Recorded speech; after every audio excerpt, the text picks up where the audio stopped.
Amanda Stanhope keeps waking up confused. She doesn't know where the bruises came from, or why she's wearing different clothes than the one she fell asleep in.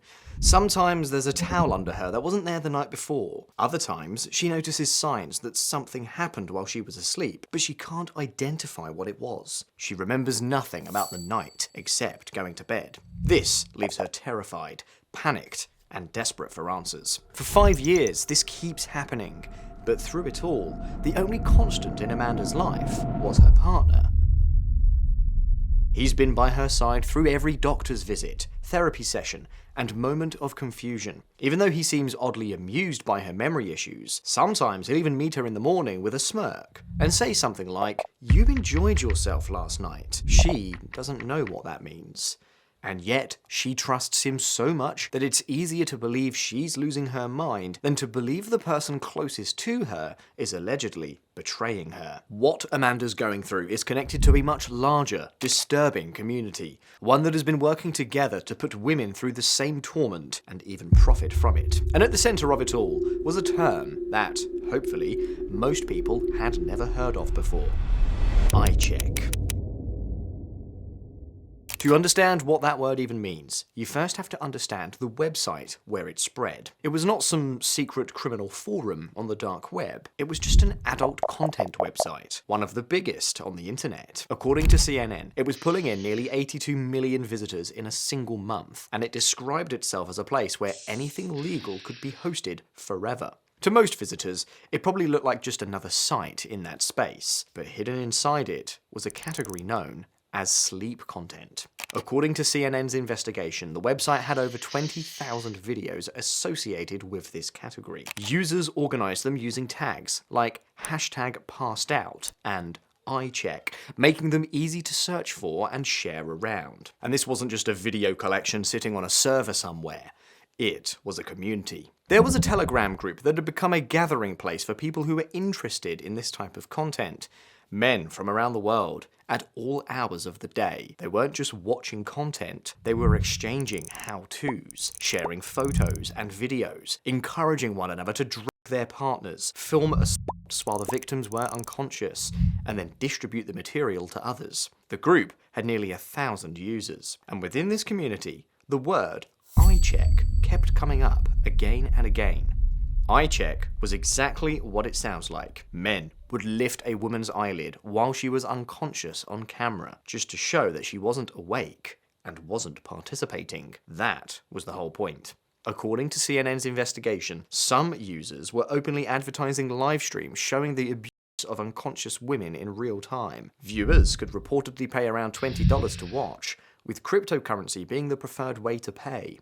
Others claimed to be selling products specifically designed for the same purpose. One user said he ran a business shipping what he called sleeping liquids anywhere in the world. According to his Telegram account, a bottle cost €150. He claimed the liquid was tasteless, odorless, and would leave the victim with no memory of what happened.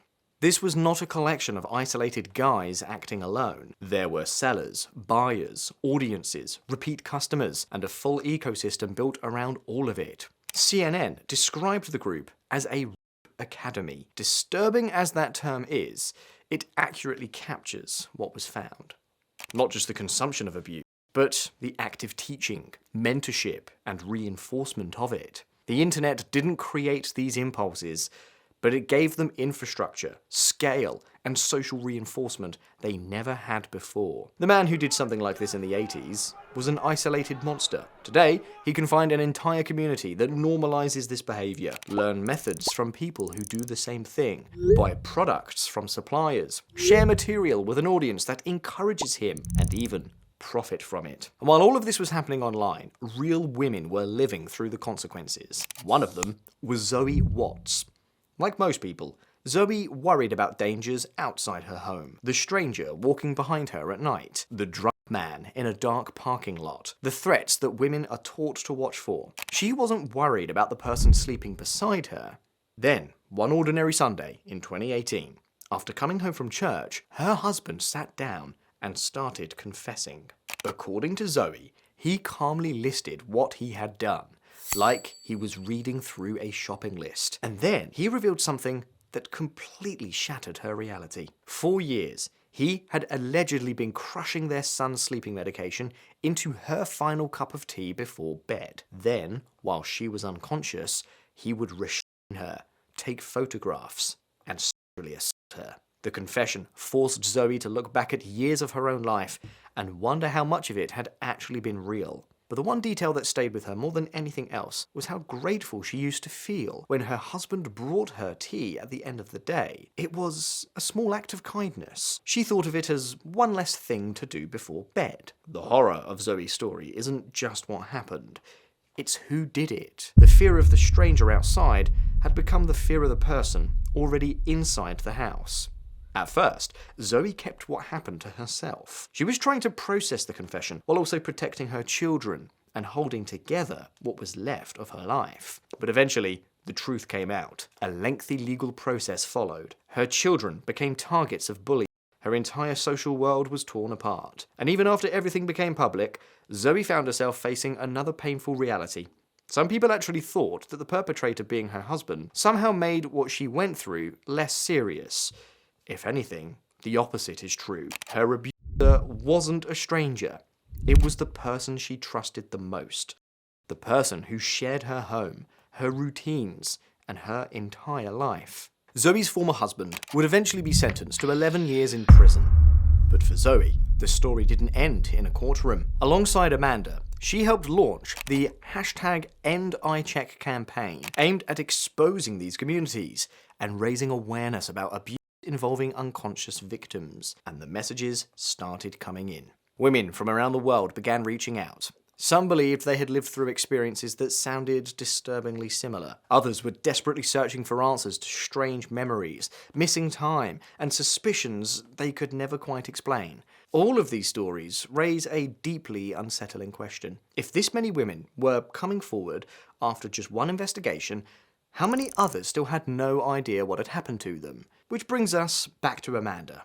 For 5 years, Amanda lived inside a mystery she couldn't solve, and it didn't start all at once. The relationship had once felt sweet and genuinely normal. Then her partner became increasingly jealous and controlling, putting her under a lot of stress, which eventually got bad enough that she had to seek professional help. She was prescribed antidepressants and sleeping tablets.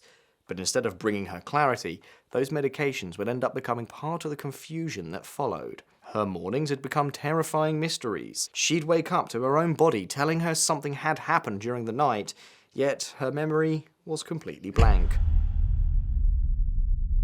With the different clothes that she didn't put on the night before, the towel under her that wasn't there, the bruises, and her partner's smug comments about her enjoying herself the night before. She's got no idea why this is happening and what it means.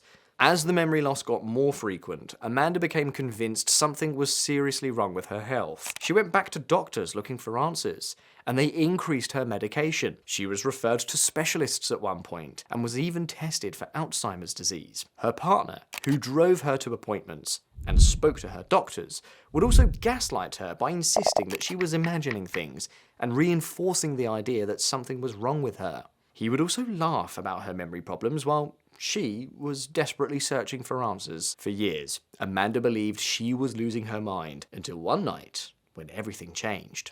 Amanda was overwhelmed by everything she's been going through, so she took too many of the sleeping tablets her doctors had prescribed. Her partner found her basically overdosed. He called an ambulance and put her into bed while they waited for help to arrive. Then she regained consciousness. At first, she was disoriented, struggling to figure out what was happening. Then she realized she was face down on the bed, and her partner was allegedly assaulting her. That was the moment she learned that the mystery was never a medical condition. The missing memories were never just in her head. The person who had been sitting beside her in every waiting room, speaking to every doctor, and convincing her she was losing her mind, had allegedly been the cause of it all along. When Amanda confronted her partner, he apologized and promised he would never do it again. She wanted to believe him, but it happened again, and then again. Eventually, Amanda went to the police, but proving what had happened turned out to be far harder than she expected. Police found a recording on her partner's phone showing her being assaulted while lying on the bed. You'd think that would have been enough, but it wasn't. She was told it could be argued that she had only been pretending to be asleep. And unfortunately, the recording showed her face, but not his. And they believed that argument could be used to challenge the evidence in court. For Amanda, that was devastating. For so long, she had suspected something was wrong. Evidence had finally been found, and yet the case was still struggling to move forward. But the breakthrough came from a text message. Amanda had sent a message telling her partner that she did not want him doing this. He replied with an apology and promised he wouldn't do it again. That reply became the evidence that finally brought charges, because it contained a direct admission that it had happened. But even then, justice moved slowly. Amanda waited 2 years and 3 months for a charging decision. Then, just 6 weeks after being charged, her former partner took his own life before the case could ever go to trial. But by this point, the story had grown far beyond Amanda. The same investigation that exposed communities built around terms like EyeCheck was now drawing international attention. The website and Telegram group at the center of it all had spent years operating largely in the shadows. But after CNN's reporting brought global scrutiny to the platform, the pressure started mounting. Dutch authorities launched a preliminary investigation into the website, whose servers were located in the Netherlands. Soon afterward, the site went offline. For a moment, it looked like one of the internet's most disturbing communities had finally been shut down. But the victory didn't last long. Just 1 week later, the website came back.